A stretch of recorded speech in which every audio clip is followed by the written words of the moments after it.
So earlier this week, I made a video talking about how Elon Musk is a fake gamer, at least in some regard. After sharing some gameplay that he had in Path of Exile 2, he made it very obvious that he in fact had probably never really played the game for more than an hour, and the level 96 character, which he could only have after playing the game for several hundreds of hours, was probably mostly leveled by somebody in China, and he was just using the account after basically buying it or paying for it to show off all of the accolades for all the work that he did not do. A number of people, including Quinn and Asmongold and many others, had made videos talking about the fact that it seems like Elon Musk was just using money to make himself seem like more of a gamer than he was. And because he had talked about being a gamer for so long, it drew speculation on other gaming accolades that he had mentioned in the past, most notably the fact that he was the #1 player in Diablo 4. Elon Musk had not said anything regarding any of this skepticism at all up until yesterday, where a YouTuber and Twitch streamer by the name of Screamheart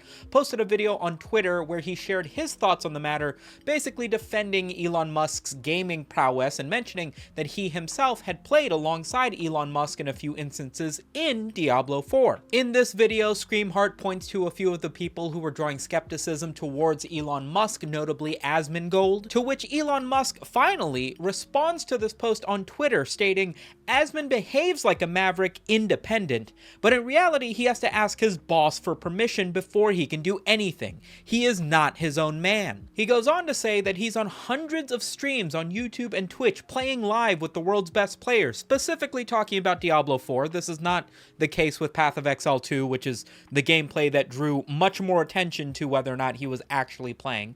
No other way to say this, but while Asmon is good at caustic commentary and making fun of people, he is not good at video games. Still a little bit confusing as to what the issue Elon Musk exactly has with Asmongold. Also, what do you mean that he's under the thumb of somebody else calling all the shots? But don't worry, our story doesn't end there. Elon Musk would then go on to tweet a screenshot of direct messages that he had between him and Asmongold. The only thing that we can read here is Asmongold saying that he has to talk to his editors to see if they're going to make a separate account for we don't know what, and Elon Musk goes, "I see. Who are these mysterious editors?" Asmongold replies and explains that his YouTube is run by a couple of editors who basically chop up his live streams and then get paid by taking a portion of the money that the video goes on to make, which is completely fair game and relatively normal territory for any big Twitch streamer who's just spending all of their time live playing games and reacting to stuff and just has somebody else handle cutting it up into YouTube videos. Elon Musk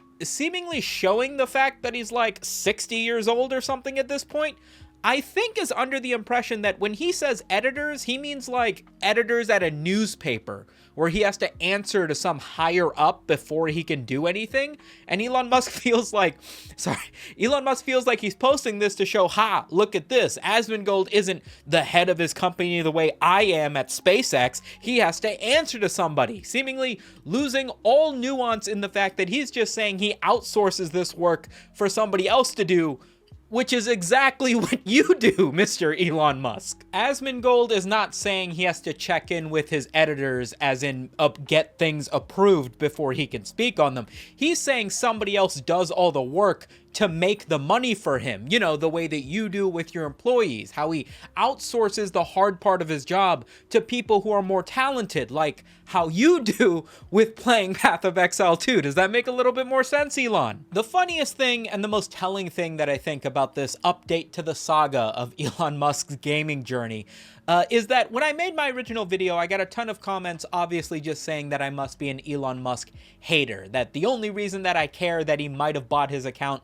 is because I simply didn't have the ability to conceive that the richest man in the world might just have the willpower to dump 1,000 hours into a video game and then proceed to play it as poorly as possible. But reading these tweets that Elon Musk has put out, it's clear that the reality is exactly as we thought. He just has a really big ego about wanting to be perceived as a very good gamer. He waited an entire week while this was trending all over the internet for someone to finally make a post that was painting him in a positive light and gave him the benefit of the doubt that he might actually have played a lot of Diablo 4 before responding to that guy specifically. Not only that, but he would draw Asmongold into the situation, clearly turning this into a major drama, leaking private messages between him and like somebody who's officially going to have a room in the White House, beefing with a YouTuber who uses a dead rat for an alarm clock. I mean, like, it's ridiculous, right? But even more ridiculous still, despite the fact that he claims to be on hundreds of YouTube and Twitch streams and posting footage of him doing a dungeon in Diablo 4,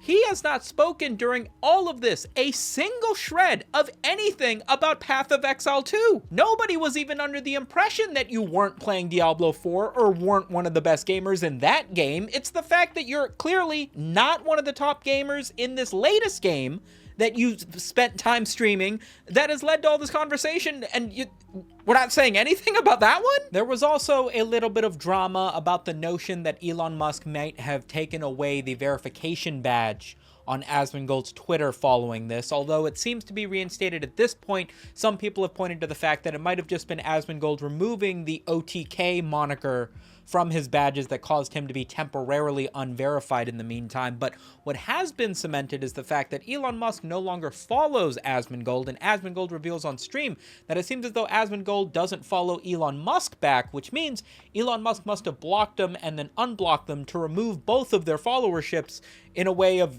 I don't even really know what that is, but Asmongold points to the fact that the only time that has happened in the past has been with an ex-girlfriend.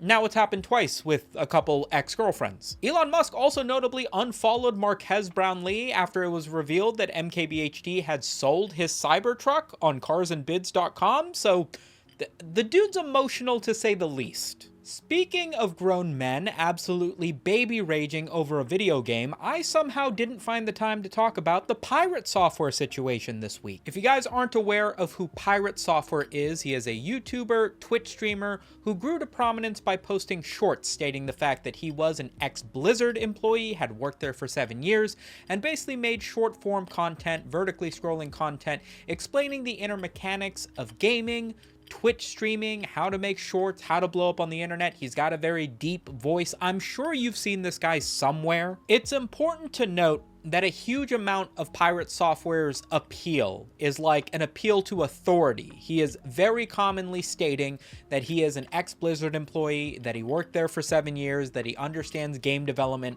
and a lot of his most popular YouTube shorts and short-form videos and tutorials are explaining the inner mechanics of how to build video games and why things on both video games and like YouTube and Twitch are set up in such a way. He's supposed to be this educational creator, this expertise on the matter, and that's why he can speak on these subjects. When Piratesoftware decided to join a World of Warcraft guild named onlyfangs around a bunch of other content creators, namely Soda Poppin', Yamato's Death, Tyler1, and was playing alongside these games at the highest level of doing dungeons in World of Warcraft, the ex-Blizzard employee that used to work there for 7 years should also still have a level of expertise in the field where he should be good at, right? The onlyfangs guild in World of Warcraft is designed to be a content creation guild. This is a bunch of YouTubers and Twitch streamers with massive followings coming together to play hardcore World of Warcraft, where it not only takes a ton of time to get your character up to level 60 or whatever it is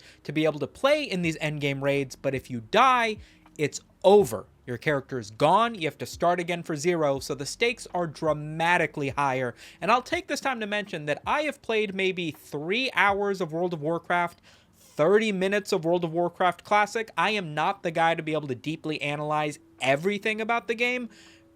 Work with me here. So one day, onlyfangs decides to get together and do an organized raid in order to complete one of these endgame dungeons with the players that they've got. Now, everybody's got a different class, everybody's got a different job, there's a ton of communication going on. I understand literally 0 of it because I don't know anything about World of Warcraft, but it's clear that something goes wrong. Whoever is in charge at this moment calls that it's time to retreat. They aggroed some mobs way earlier than they should have, or they aggroed too many mobs. We got to get out of here. And while everybody understands that they have to get their way out of the dungeon and preserve their lives to the best of their ability, very notably, Piratesoftware exits a little bit too soon. According to some posts on Reddit, he basically has a number of spells that are available, he has some slows that are available, he has ways to get more mana to be able to use these spells, and instead leaves the dungeon and effectively leaves the rest of his guild to die. 2 of the players end up dying, and it's difficult to point all of the blame on any one character, but it's very clear that Yamato's Death and Piratesoftware were at the most to blame here. There is a lot of arguments and a lot of frustration. Obviously, 2 characters dead means, I don't know if it's hundreds of hours, but tens of hours of building these characters back up to level 60 before they can even play with their friends in this guild again. That was what was at cost with these 2 characters that had died. Despite the fact that it feels like Yamato's death and Piratesoftware are both equally to blame, Yamato's death immediately admits to the fact that he messed up, he didn't do anything right, whereas Piratesoftware tries to continue to deviate the blame to just everybody played poorly.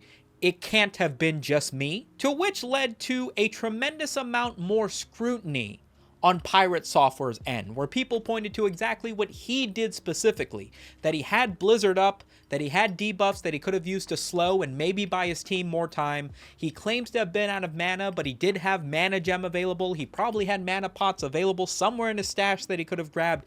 There was more than he could do other than just blink out of the situation as quickly as possible, effectively leaving his guildmates to die and lose their characters. Too long didn't read for non-WoW gamers. Imagine your oven is on fire and your grandma is unconscious next to it, and your hands shoot fire extinguisher juice. But rather than help, you run outside and head 5 miles down the road and then get upset when people are baffled by your actions.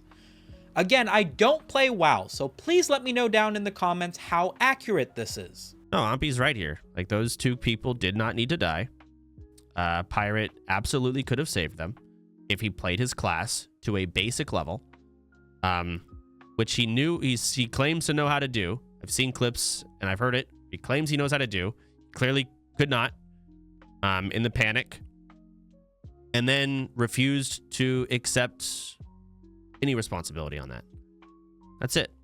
That's all this is. The live stream fail subreddit would proceed to be filled with a ton of clips of Piratesoftware's gameplay, with people pointing to the fact that he had spells available and mana pots available, and even at one point, according to one Redditor, seems to use his ice shield to lower his mana even more to try to hammer home the point that he didn't have mana, seemingly being very aware of the fact that he did have mana, but was just trying to make it seem lower so that people would buy the fact that there was nothing that he could do. People were posting videos of him arguing with Yamato's death before ultimately just leaving the voice call and just generally acting like a poor sport about the entire thing, before subsequently releasing the novella of a tweet that I can only fit half of behind me on my shoulder, ultimately breaking down exactly what had happened in the dungeon. The key point to take away here is the only thing close to an apology that he puts into this statement is, each person in the group made mistakes, including myself. I never once said I was perfect in my play, nor that I was a god gamer. I'm just an ex-Blizzard employee that has played Mage for a long time.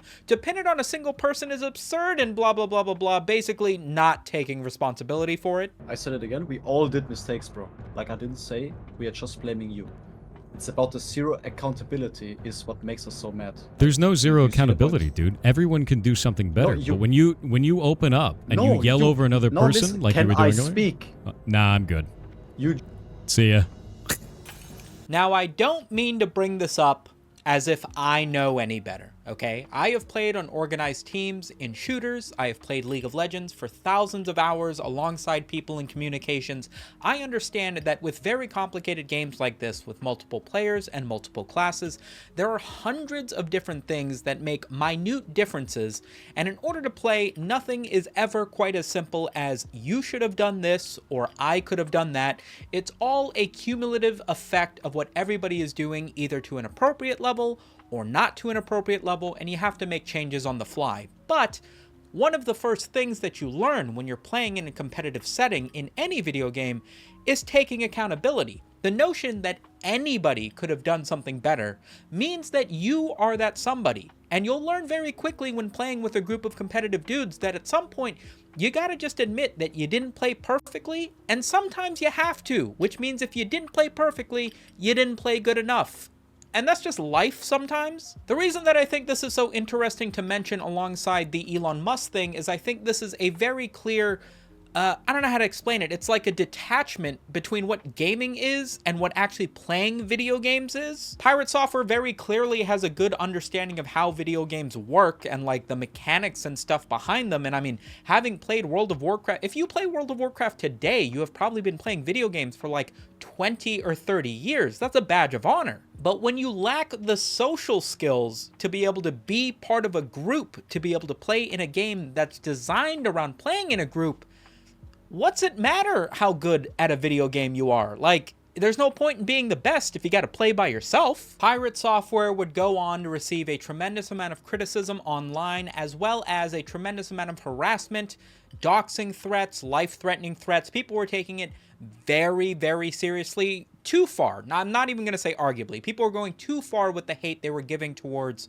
Pirate Software over this blunder. But Pirate Software's response to the matter in not taking any accountability, in my opinion, you have your own, choice of words if you want to, was very much dictated on his inability to take any responsibility for what happened in that raid. He would go on to ban dozens of people who were coming into his Twitch chat. According to him, thousands of people who were coming into his Twitch chat. There would even be a live stream clip of him stating that he would be reporting the people who were messaging him in WoW to some ex-employee friends that he still had at Blizzard, seemingly continuing to hammer home the fact that he used to work for the company that made the game that they're playing. Before posting the second novella of tweets that you see behind me explaining the entire situation and everything that he had to do, at some point he is ultimately kicked from the guild. He is no longer a part of OnlyFangs. From who, I don't know exactly, but the message read something along the lines of, there's a ton of drama around Pirate Software. If he doesn't want to take accountability for the thing, it's leading to too much drama, and so we've decided to just continue playing without him. To which Pirate Software would respond that he joined the guild under the impression that this thing was designed to make content with content creators, but in reality, he feels like the content guild was designed to make content at all costs, and basically feels like what he's saying is that they're selling him out and painting him as the bad guy in order to get more clicks and views on the guild. Which, unfortunately, arguably, is just yet more deference of any sort of blame of taking responsibility for your own actions, and is instead just blaming everybody else for not doing something the way you wish they would, which kind of feels like what happened in that raid. It's great that Pirate Software was able to release these tweets talking about the harassment and the attacks that he had been receiving on his Twitch stream during his charity event, in-game in World of Warcraft, and his moderators have been working overtime in order to sort through these messages, ban everybody, and he felt it was appropriate to report the messages that he was getting threatening his life and doxing him in one manner in World of Warcraft to higher-ups at Blizzards to make sure that these characters don't continue to harass people like this. But at no point does he take the time to state that all of this seems to be culminating from the fact that he just won't admit, like he doesn't even need to apologize, just admit that you weren't perfect. Obviously, harassment and doxing is going too far, but at a certain point, it's like your moderator's working overtime, the damage that it's doing to your charity, the fact that you got kicked out of the guild. At a certain point, there are other people who have died in World of Warcraft. There are other people who have led to other clan members dying in World of Warcraft in your very same guild. And yet, because they were able to just admit that they messed up, it's a loss of time and it's frustrating, but nobody else is getting this level of harassment over it. At some point, you gotta admit it's you, right? I do think it's not entirely Pirate Software's fault in this isolated instance. As I mentioned at the beginning of this segment, Pirate Software very much makes content and holds himself to a manner of being an elite gamer, a very knowledgeable expert on the gaming industry as a whole. He takes absolutely no reason, not to mention that he used to work at Blizzard for 7 years, as you guys have seen in his tweets and what have you. And the fact that he has this level of expertise and yet continues to act like such a child when it comes to the most basic of accepting responsibilities when working as a team in a game that you've supposedly been playing for 20 plus years. I mean, this is childish, bro. And for all the content creators that were out there trying to cannibalize me to boost their numbers for a little while, that may work for now. But in the future, no one's going to want to do anything with you other than other people that also want to cannibalize you. You're going to surround yourself with assholes. That's going to be on you, bud. That's shitty for you, to be honest with you. And I feel bad for you. Straight up.